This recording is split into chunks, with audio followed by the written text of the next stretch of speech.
تو ہمارا جو معمول ہے ظاہری سی بات اس کو تو ہم نہیں چھوڑ سکتے،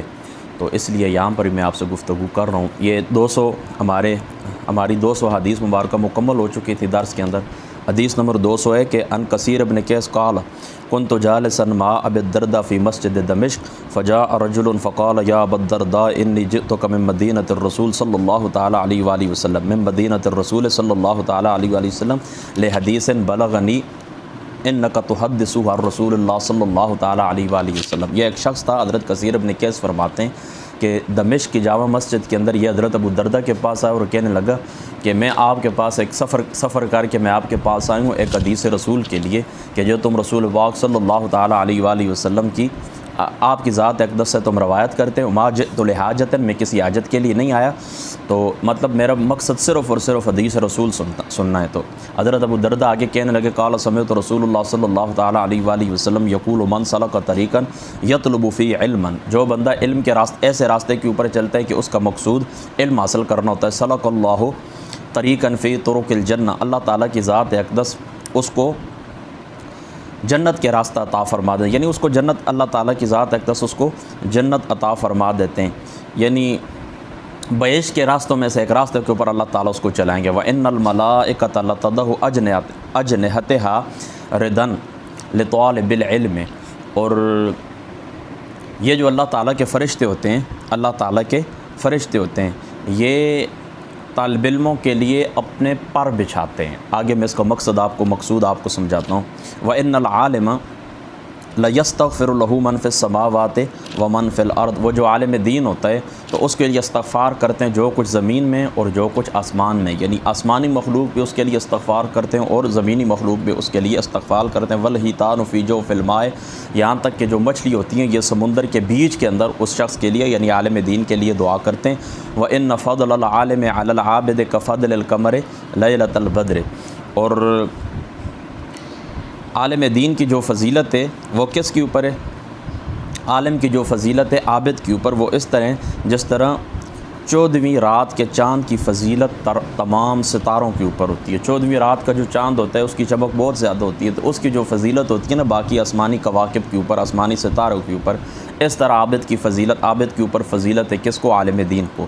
وَإِنَّ الْعُلَمَاءَ وَرَثَةُ الْأَنْبِيَاءِ، اور جو علماء ہوتے ہیں یہ انبیاء کے وارث ہوتے ہیں۔ وَإِنَّ الْأَنْبِيَاءَ لَمْ يُوَرِّثُوا دِينَارًا وَلَا دِرْهَمًا وَإِنَّمَا وَرَّثُوا الْعِلْمَ فَمَنْ أَخَذَهُ أَخَذَ بِحَظٍّ وَافِرٍ، اور انبیاء علیہ الصلاۃ والسلام کی جو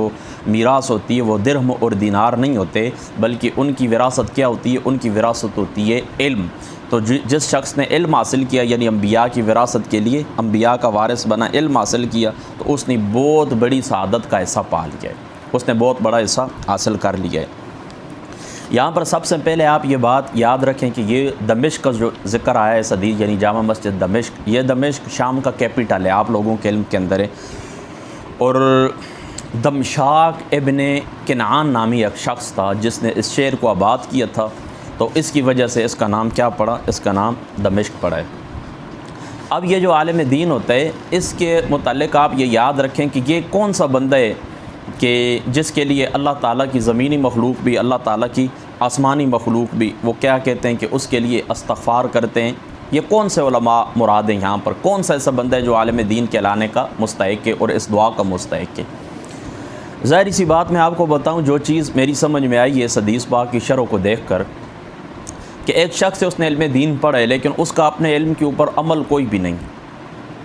اس نے اس علم کو معاشرے کی اصلاح کے لیے استعمال نہیں کیا، اس علم سے معاشرے کی اصلاح نہ ہوئی، نہ اپنی اصلاح ہوئی، نہ معاشرے کی اصلاح ہوئی،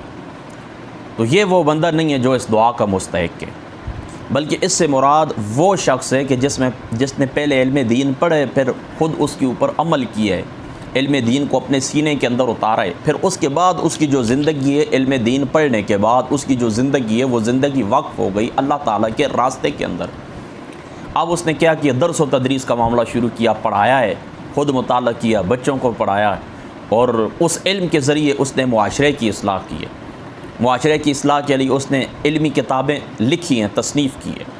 تو ایسا شخص معاشرے کی اصلاح کرنے والا ہے، تو ایسا شخص زمین اور آسمان کی مخلوق، زمینی اور آسمانی مخلوق کی دعاؤں کا مستحق ہے، اور یہاں پر ایسا شخص مراد ہے۔ یعنی باعمل عالم دین کہ جس نے اپنے علم کو پھیلایا ہے معاشرے کی اصلاح کے لیے، لوگوں کو گائیڈ کیا ہے، لوگوں کو رہنمائی کی ہے، تو یہاں پر وہ شخص مراد ہے۔ دوسری یہاں پر خاص طور پر آپ نے یہ بات یاد رکھنی ہے کہ کیا وجہ ہے کہ ایک عالم دین کے لیے، ایک عالم کے لیے اللہ تعالیٰ کی آسمانی مخلوق بھی دعا کرتی ہے، زمینی مخلوق بھی دعا کرتی ہے، یہاں تک کہ چونٹیاں اپنے بلوں کے اندر ہوتی ہیں اس عالم کے لیے دعا کرتی ہیں، اسی طریقے سے مچھلیاں جو ہیں سمندر کے اندر ہیں، پانی کے اندر ہیں، وہ اس عالم کے لیے دعا کرتی ہیں۔ اس کی وجہ کیا ہے؟ حضرت محدث دہلوی صاحب رحمۃ اللہ تعالیٰ علیہ آپ فرماتے ہیں اس کی وجہ یہ ہے کہ کل جہان کی اصلاح علم کے اوپر ہے۔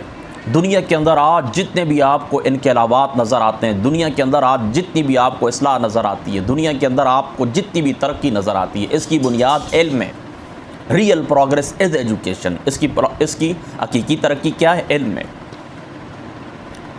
تو یہ جو جہان ہے، یہ جو دنیا ہے، اس کی اصلاح کا منبع، اس کی اصلاح کی بنیاد بیس کیا ہے؟ علم ہے۔ تو سارے جہان کی اصلاح جب علم کے اوپر ہے تو علم پھیلانے والے لوگ کون ہیں؟ علماء ہیں۔ تو اس کا مطلب یہ ہوا کہ ساری کائنات کی بنیاد درست کرنے والے اور جہان کو ترقی دینے والے کون لوگ ہیں؟ علماء ہیں، علم رکھنے والے لوگ ہیں۔ تو سارا جہان ان کا احسان مند ہے، اس لیے زمین اور آسمان کی ساری مخلوقات ان کے لیے دعا کرتی ہیں۔ اور انہی لوگوں کی برکت سے، یعنی یہ جو حدیث پاک کے اندر آیا نا، میں نے آپ کو بتایا کہ پھر آقا علیہ الصلوۃ والسلام نے فرمایا کہ سمندر کے اندر جو مچھلیاں ہوتی ہیں وہ بھی دعا کرتی ہیں۔ تو محقق علی الاطلاق محدث دہلوی صاحب رحمۃ اللہ تعالی علیہ آپ فرماتے ہیں یہ اس طرف اشارہ ہے، یہ اس طرف اشارہ ہے کہ آسمان سے جو پانی برستا ہے اور وہ پانی مچھلیوں کی زندگی کا سبب بنتا ہے، یہ علماء حقانی کی برکت سے، علماء حقانی کی برکت سے، جو علماء حق ہیں ان کے سبب سے، ان کے صدقے سے آسمان سے پانی برستا ہے اور مچھلیوں کی زندگی پانی سے، اس لیے وہ اس عالم دین کے لیے دعا کرتی ہیں۔ یعنی کل جہان کی اصلاح کی جو بنیاد ہیں وہ علماء حق کا ہیں۔ اب آپ سمجھ گئے۔ اور دوسری حدیث پاک کے اندر آیا بھی ہے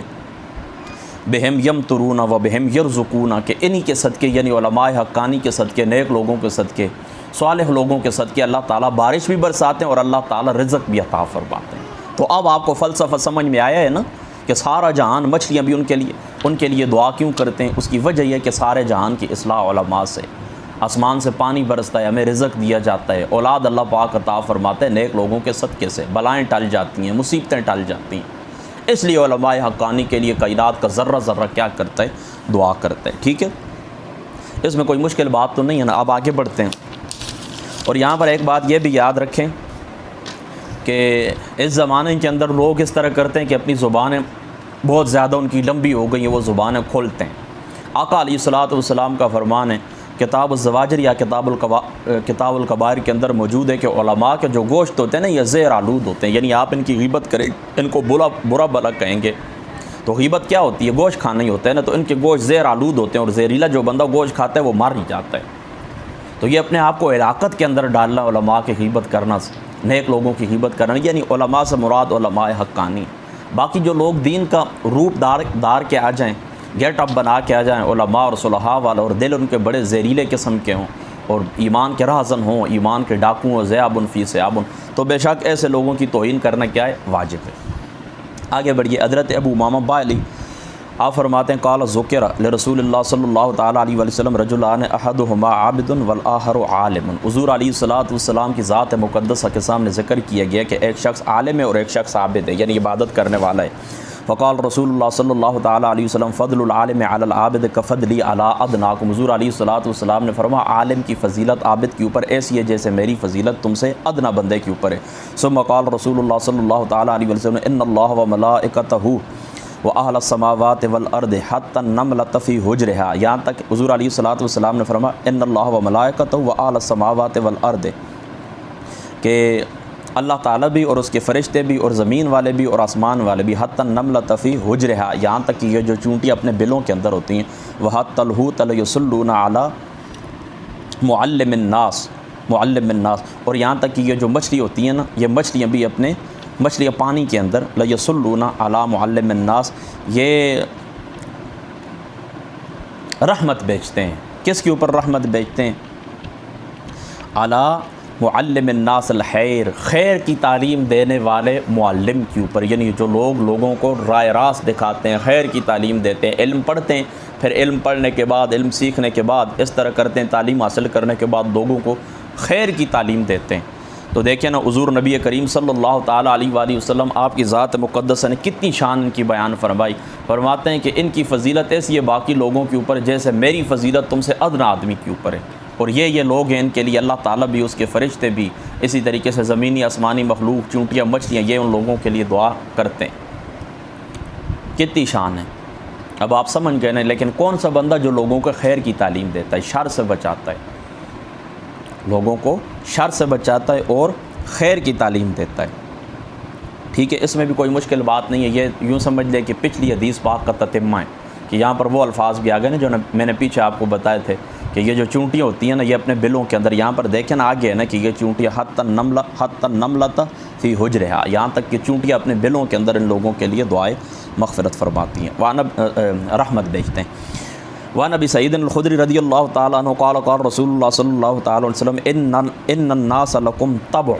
لوگ تمہارے تابع ہیں، لوگ تمہارے تابع ہیں۔ ظاہری سی بات ہے کہ دین وہاں سے ہی پھیلے، لوگ تمہارے تابع ہیں، یعنی تم سے ہی دین پھیلے گا۔ وَإِنَّ رِجَالًا يَأْتُونَكُم مِّنْ أَقْطَارِ الْأَرْضِ، لوگ زمین کے کونے کونے سے تمہارے پاس دین سیکھنے کے لیے آئیں گے۔ يَتَفَقَّهُونَ فِي الدِّينِ فَإِذَا أَتَوْكُمْ، جب وہ تمہارے پاس آئیں تو فَاسْتَوْصَوْا بِهِمْ خَيْرًا، تم ان کو خیر کی بات سکھانا، تم ان کو خیر کی نصیحت کرنا۔ پھر سن لیں، فَاسْتَوْصَوْا بِهِمْ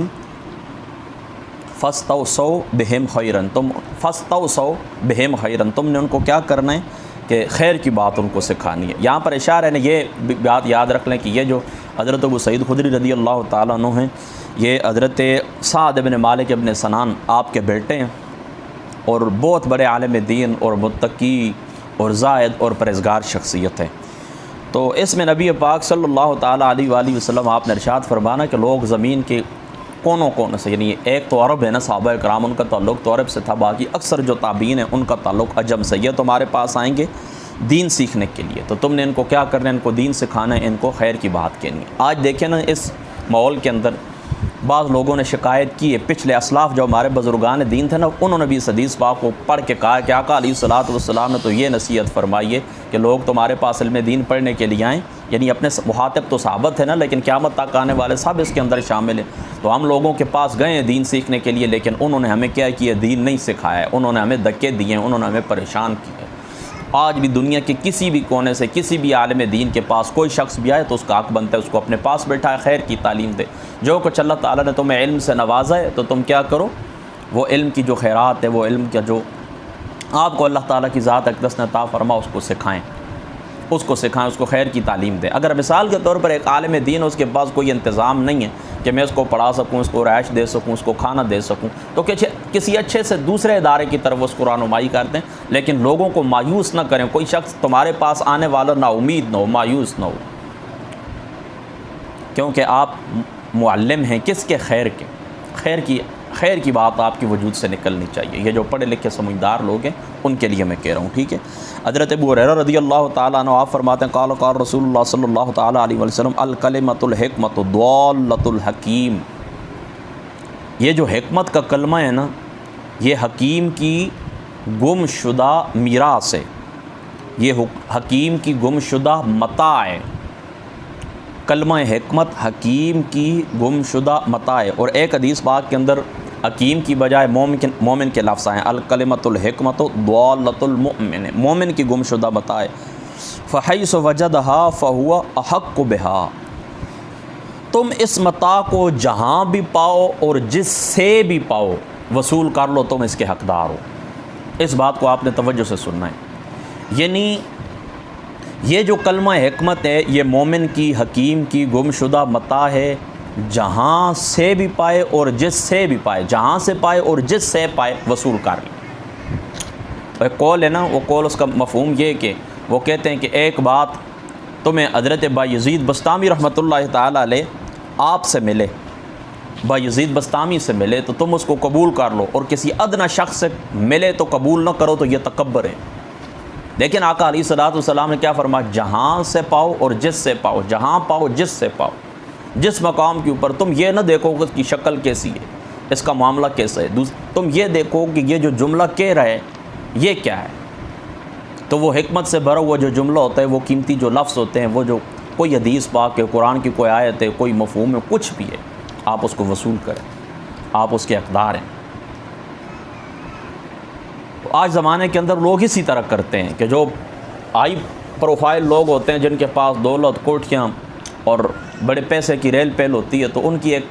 ان سے بات وصول کی جاتی ہے اور فخر کیا جاتا ہے، اور جو شاگرد ہوتے ہیں وہ بھی امیر استاذ کی طرف نسبت کرتے، وہ بڑا فخر کرتے ہیں کہ میرا فلاں استاد ہے، اور وہی بات کوئی راہ چلتا مسافر کہے، کوئی آپ کے پاس آ کر کہے، کوئی ادنا آدمی کہے،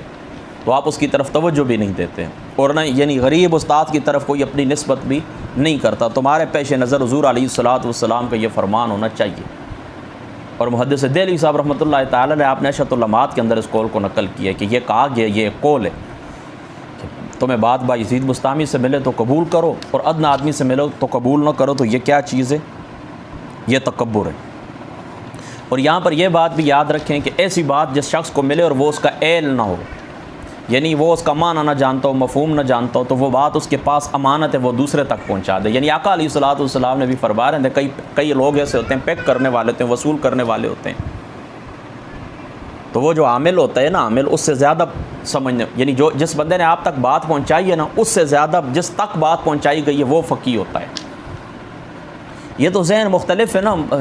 صاحب نبراس نے بھی لکھا ہے، شرح عقائد کے اندر بھی آتا ہے کہ اس کے اوپر اجماع ہے کہ عقلیں مختلف ہیں، لوگوں کی عقلیں ایک جیسی نہیں ہیں۔ میری بات آپ سمجھ گئے؟ تو ایسا جملہ اگر آپ کو ملے، جہاں سے بھی ملے، اس کو وصول کریں۔ اگر آپ اس کے اہل نہیں ہیں تو آپ اس شخص تک پہنچا دیں جو اس کا اہل ہے، وہ آگے لوگوں کو سکھائے۔ اور یہاں پر یہ بات بھی یاد رکھیں کہ جس طرح اہل علم سے ان کی بات روکنا منع ہے، آپ کے پاس ایک اہل علم کی ایک بات امانت ہے، آپ کو ملی ہے، تو وہ لوگوں سے روکنا منع ہے۔ تو یہاں پر یہ بات بھی یاد رکھیں کہ جو شخص نااہل ہے اس تک اہلیت والی بات پہنچانا بھی حرام ہے۔ یعنی ایک شے ہے نا آپ کے پاس، اللہ تعالیٰ نے آپ کو دی ہے، کلم الناس علی قدر عقولہم، لوگوں کے ساتھ آپ نے گفتگو کرنی ہے ان کی عقل کے مطابق۔ اب وہ شے آپ کے پاس ہے لیکن دوسرا شخص نااہل ہے، اس کی اہلیت نہیں رکھتا، تو آپ اس کو، یعنی یہ جو معرفت کی باتیں ہوتی ہیں، تصوف کی باتیں ہوتی ہیں، گہرائی کی باتیں ہوتی ہیں، اللہ تعالیٰ کی ذات و صفات کی باتیں ہوتی ہیں، یہ عام لوگوں کے سامنے نہیں کرنی چاہیے۔ یہاں تک کہ محدث دہلوی صاحب رحمۃ اللہ تعالی علیہ آپ نے یہ بھی لکھا ہے کہ علماء کے جو اختلافات ہوتے ہیں نا، یہ بھی عوام تک نہیں پہنچانے چاہیے، یہ بھی عوام تک نہیں پہنچانے چاہیے، خصوصاً اس زمانے کے اندر۔ یعنی اپنے زمانے کے متعلق کہتے ہیں کہ جب لوگ انکار اور تردد کا بہانہ چاہتے ہیں تو علماء کے جو اختلافات ہوتے ہیں وہ ان کے سامنے ذکر کریں گے، وہ انکار کا بہانہ چاہتے ہیں، ان کو معلوم ہو جائے گا کہ فلاں شخص اس کا قائل نہیں ہے، کیونکہ فلاں تو قائل ہے لیکن چلو فلاں قائل نہیں بھی ہے تو لہذا میں اس کے اوپر چلتا ہوں۔ وہ اپنے نفس کے پیچھے چلنے والے ہوتے ہیں نا، تو جو قول ان کو ملے گا نا اپنے نفس کے مطابق تو وہ اس کو قبول کر لیں گے، اپنی نفسانی خواہش ان کی پوری ہوگی اور ان کو دلیل بھی مل جائے گی۔ لہذا علماء کے اختلافات آج کل آپ دیکھ لینا کہ علماء نے مختلف رخصتوں کے اوپر، جو کہ ٹھیک ہے جائز ہیں، لیکن بہت زیادہ جن لوگوں نے رخصتیں دی ہیں لوگوں کو، تو آج ان کی حالت مختلف ہے، وہ عملاً بہت زیادہ کمزور ہو گئے ہیں، اور اب وہ ہر معاملے کے اندر اس طرح کرتے ہیں کہ رخصت تلاش کرتے ہیں کہ کہیں سے ہمیں رخصت ملے اور ہماری اس ڈیوٹی سے، مشقت سے ہماری جان چھوٹ جائے، عزیمت سے ہماری جان چھوٹ جائے۔ 2-4 رخصتیں، 5 رخصتیں آپ ان کو دیں نا شرعی، تو 2-3 یہ اپنی طرف سے ساتھ شامل کر لیتے ہیں۔ علماء کو اور عوام کا بڑا نازک رشتہ ہوتا ہے۔ اب آپ اس بات کو سمجھ گئے نا، تو جو بے ادب شخص ہوتا ہے، اہل نہیں ہوتا، اس کو علم نہیں سکھانا چاہیے۔ اور یہاں پر یہ بات بھی یاد رکھیں کہ یہ جو ضروریات دین کے مسائل ہوتے ہیں نا، نماز روزے کے مسائل، جو زندگی کے ساتھ تعلق، آداب زندگی، یہ بات کسی سے بھی نہیں روکو کوئی اہل ہے یا نہیں ہے، کوئی قبول کرتا ہے یا نہیں کرتا ہے۔ یہاں پر نااہل لوگوں کو وہ باتیں نہ بتائی جائیں جو خاص ہوتی ہیں، معرفت کی باتیں ہوتی ہیں، اللہ کی ذات صفات سے متعلق محبت کی باتیں ہوتی ہیں، یہ ان لوگوں تک نہیں پہنچانی چاہیے جو نااہل ہیں۔ باقی جو ضروریات دین کا علم ہے یہ ہر شخص تک پہنچایا جائے گا، ہر شخص کو بتایا جائے گا۔ جو بندہ آپ کی مجلس کے اندر آئے آپ اس کو بتائیں، آگے اس کی اپنی مرضی عمل کرے یا نہ کرے، آپ اپنی ذمہ داری سے سبکدوش ہو جائیں گے۔ بے ادب را علم و فن آموختن، بے ادب آدمی کو علم و فن سکھانا، دادن تیخ بدست راہ زن، جس طرح ڈاکو کے ہاتھ میں تلوار پکڑانی ہوتی ہے۔ بے ادب آدمی کو علم سکھانا کیسا ہے؟ جیسے رہزن ڈاکو آدمی کو تلوار پکڑانی ہوتی ہے۔ یہ آگے انشاءاللہ تعالیٰ جو حدیث نمبر 206 نا یہ بھی آئے گی کہ اس میں حضور علیہ الصلوۃ والسلام نے فرمایا